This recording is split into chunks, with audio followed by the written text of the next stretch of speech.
Hi, and welcome back to BeLight1 TV. And my name is Rafik Sheikh. And our caption is Embracing the Wisdom of Nature. So coming back to the second point, which is really about this letter that I received from a very dear friend and a teacher and a mentor of mine. His name is Sheikh Hamza Yusuf Hansen. And he told me a story, he wrote an email to me. It's absolutely, like I said, it's a game changer.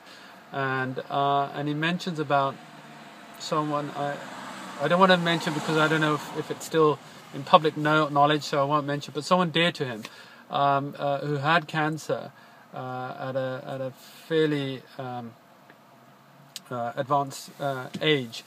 And they were told, you've got cancer, you've had a great life, and she just said no. She said no to chemo. She said no to radiotherapy, and from what I'm aware of, and she went on a naturopathic, holistic, organic diet. Actually, the premise was that she came to know that a cancer thrives in an acid environment and it dies, or it cannot thrive in an alkaline environment. So when I read that, I mean, this whole world is very alien to me. It's not something that I've kind of cultivated myself, not from a medical profession by any means. So when I read his email, and he talked about the alkaline diet, Gerson's therapy, juicing, stay away from meat, and all the carcinogens that produce cancer cells. And really, the more we started looking into it, and he then suggested to do two things.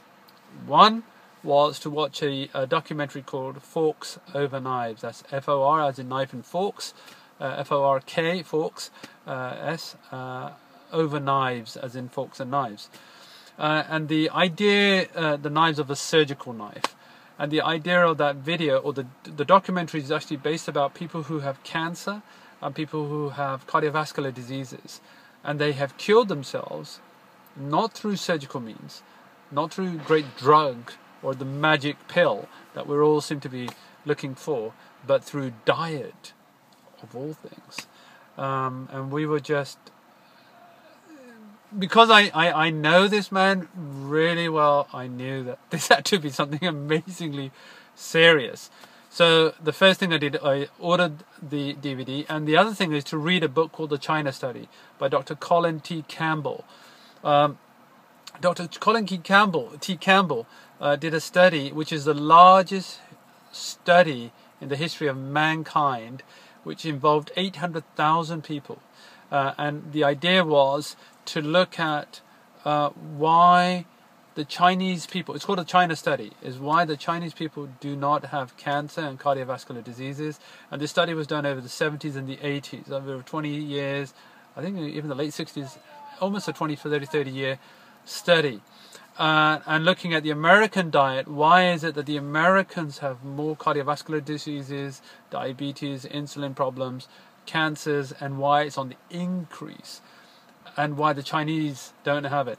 And initially the idea, I think, from reading the study, was that they thought that it was more genetically induced. So it was out of their gene pool, and the Chinese have this gene in their makeup, in their genetic makeup, that stops them from having cancer and everything else. But the study took them to a whole different course. And remember, Dr.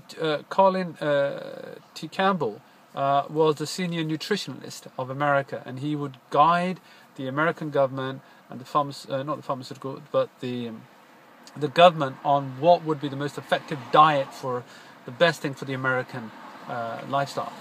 So, and as far as they're concerned, the 5 a day vegetables, as well as eating your meats and everything else, get your protein, and this was the natural way. But then when they did the study, he came to realize that world's a whole lie.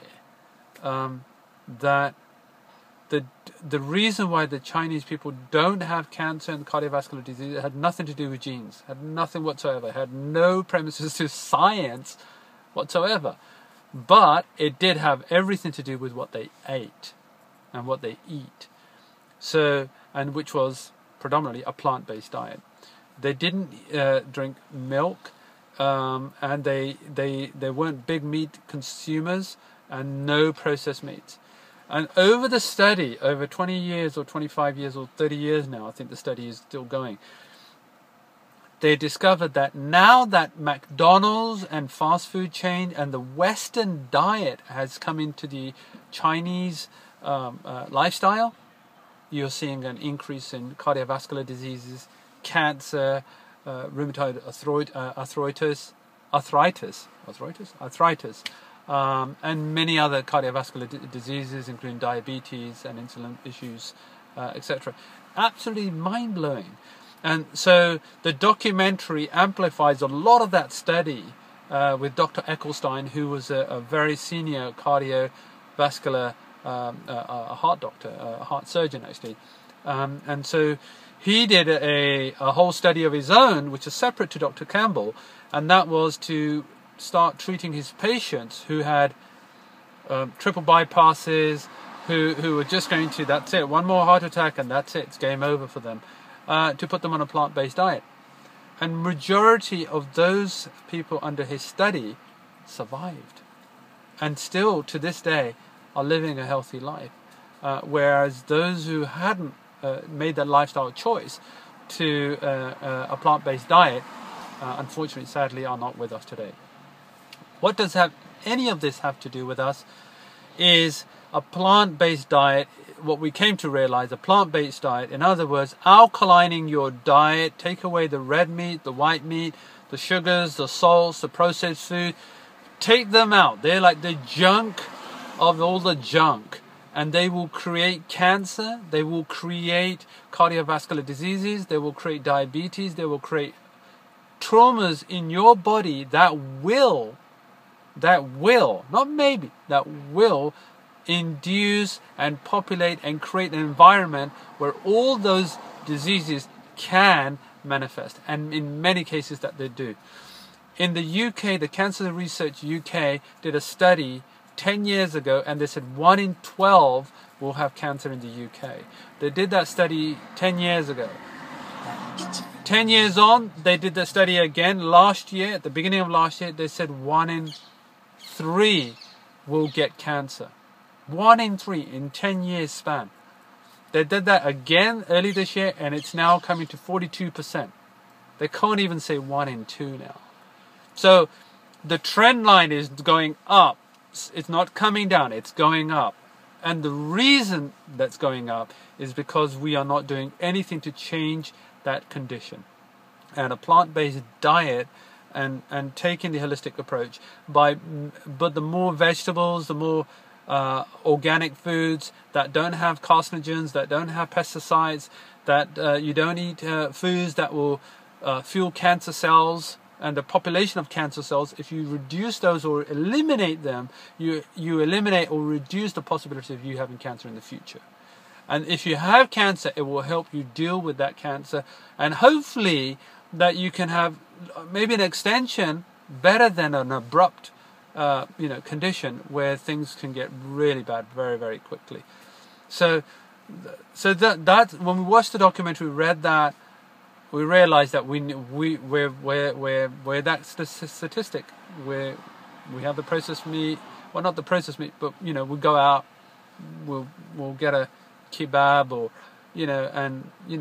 we'll go and out eat at restaurants. The sugars, the salts, everything we're eating, the juices, the soft drinks. I mean, soft drinks, forget it. I mean, seriously. And what we realize is that what we have to do is not a diet, and this is not a diet, this is a lifestyle change.